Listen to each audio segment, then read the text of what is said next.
Assalamualaikum warahmatullahi wabarakatuh. Perkenalkan, nama saya Ahmad Hadi Sahab, NIM 19150360054 dari kelas Sistem Informasi B angkatan 2019.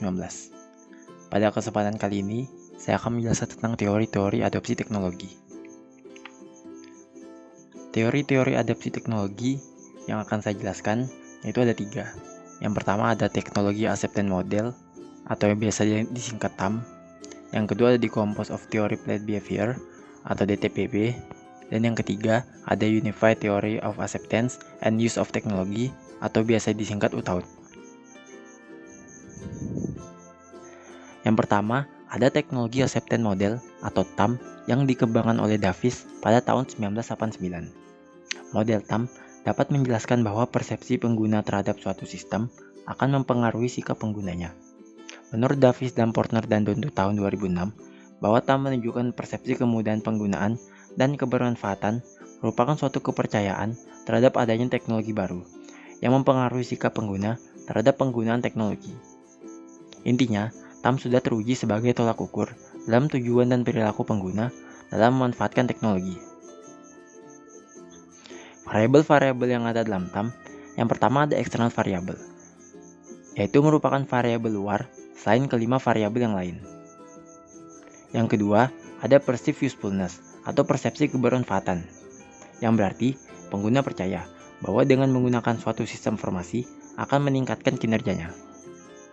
Yang ketiga, ada perceived ease of use atau persepsi kemudahan penggunaan, yang berarti pengguna meyakini kalau sistem informasi tersebut mudah dalam penggunaannya, sehingga tidak memerlukan usaha yang keras dan akan terbebas dari kesulitan. Selanjutnya, ada attitude toward using atau sikap terhadap penggunaan, yaitu pengguna akan menunjukkan sikapnya apakah ia akan menerima atau menolak sistem informasi tersebut. Selanjutnya, ada behavioral intention to use, yaitu intensitas perilaku pengguna, merupakan niat perilaku pengguna untuk menggunakan sistem informasi, sehingga menjadi kecenderungan perilaku untuk tetap menggunakan sistem informasi tersebut. Yang terakhir, ada actual system use atau penggunaan sistem secara aktual, yang berarti kondisi secara nyata bagaimana sistem tersebut seharusnya digunakan. Selanjutnya, ini merupakan model dari TAM tersebut. Yang pertama, variabel eksternal akan mempengaruhi atau membentuk persepsi kebermanfaatan dan persepsi kemudahan penggunaan, di mana persepsi kebermanfaatan dapat bergabung dengan persepsi kemudahan penggunaan untuk membentuk sikap terhadap penggunaan, di mana sikap terhadap penggunaan ini akan membentuk intensitas perilaku penggunaan. Dapat dilihat bahwa intensitas perilaku penggunaan dibentuk juga oleh persepsi kebermanfaatan. Dan yang terakhir, intensitas perilaku penggunaan akan membentuk penggunaan sistem secara aktual.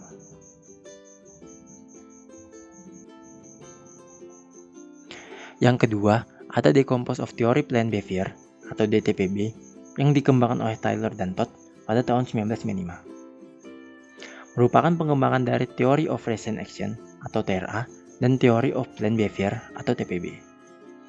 Model ini menunjukkan adanya pemahaman yang lebih baik tentang hubungan antara struktur keyakinan dan anteseden niat yang memerlukan dekomposisi keyakinan sikap, di mana bahwa komponen kognitif keyakinan tidak bisa diatur dalam sebuah unit konseptual atau kognitif tunggal. Dalam DTPB, ditambahkan faktor-faktor penjelas terkait sikap, norma subjektif, dan kontrol perilaku persepsian. Berikut adalah variabel-variabel yang ada dalam DTPB. Yang pertama, ada actual usage, atau kesesuaian dengan prosedur dan konsistensi penggunaan. Yang kedua, ada behavioral intention, adalah motivasi untuk tetap menggunakan, rencana untuk tetap menggunakan di masa depan, dan memotivasi pengguna lain untuk menggunakan.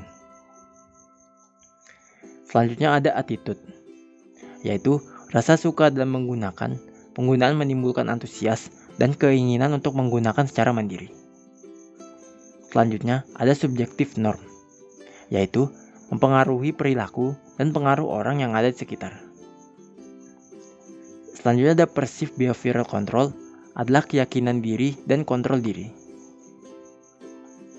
Selanjutnya ada perceived usefulness, yaitu memberikan hasil yang transparan, memotong waktu yang tidak produktif, dan menjawab kebutuhan. Selanjutnya ada perceived ease of use, yaitu mudah untuk menggunakan dan mudah untuk dipelajari. Selanjutnya ada compatibility, yaitu sesuai dengan kebutuhan dan sesuai dengan gaya hidup. Selanjutnya ada interpersonal influence, yaitu pengaruh teman sekitar, pengaruh orang lain, dan pengaruh keluarga. Dan ada external influence, yaitu record dari pengaruh media massa dan adopsi pandangan. Selanjutnya ada self-efficacy, yaitu menggunakan secara mandiri dan merasa nyaman.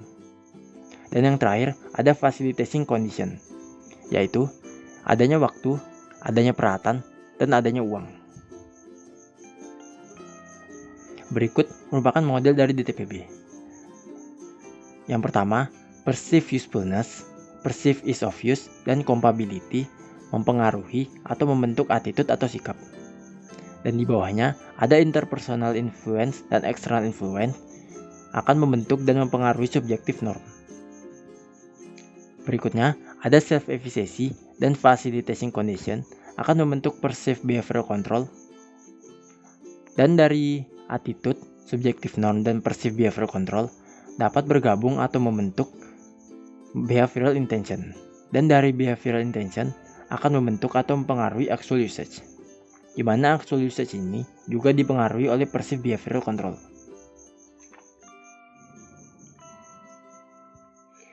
Yang terakhir ada Unified Theory of Acceptance and Use of Technology atau UTAUT yang dikembangkan oleh Venkatesh pada tahun 2003. Model ini merupakan pengembangan dari teknologi acceptance model atau TAM.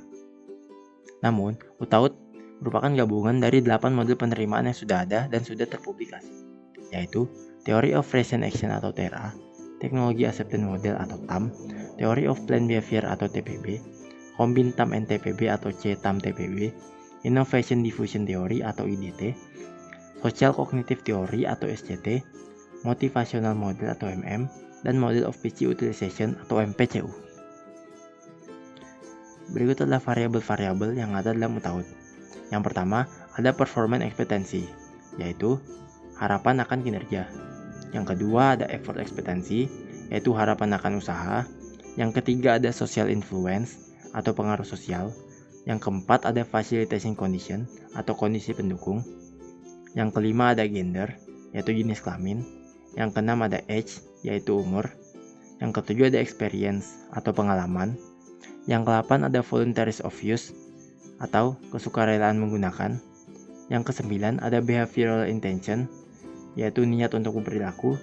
Dan yang terakhir ada use behavior, yaitu perilaku untuk menggunakan suatu teknologi. Berikut merupakan model dari UTAUT.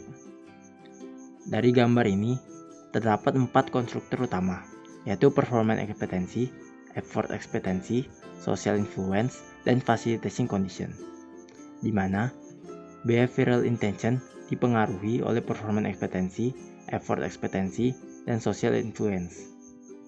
Dan use behavior dipengaruhi oleh behavioral intention dan dipengaruhi juga oleh facilitating condition. Dan di samping itu terdapat pula 4 moderator, yaitu variabel gender, age, experience, dan voluntaries of use, di mana 4 variabel ini diposisikan untuk memoderasi dampak dari 4 konstruktor utama tersebut pada behavioral intention dan use behavior.